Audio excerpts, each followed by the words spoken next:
Сәлем достар, құрамы қолжетімді заттардан тұратын өте жұмсақ, нәзік, ауызда еритін, балалық шақты еске ала отырып жейтін карамельді торт дайындаймыз. Ыдысымызға жұмыртқа мен құмшекерді салып, миксермен жақсылап тұрып, аппақ масса шыққанша миксерлейміз. Орташа отта балды қайнауға дейін алып барамыз.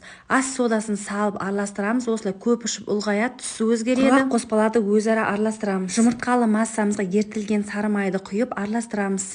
Балды массамызды 2 бөлікке бөліп салып араластырамыз. Електен өткізілген құрғақ ингредиенттерді бірнеше бөлікке бөліп салып араластырамыз. Осындай қамыр шығады. Қамырды толығымен суытамыз. Толығымен суыған қамырды қолымызбен дөңгелектеп, ұн себе отырып жұқалап жаямыз. Қызып тұрған духовкада 180 градуста пісіріп аламыз. Кондитерлік кольцоның көмегімен қамырды кесіп аламыз. Шет-шетінен шыққан кождарды тастамаймыз. Мінекей осыншама кож пісіп дайын болды.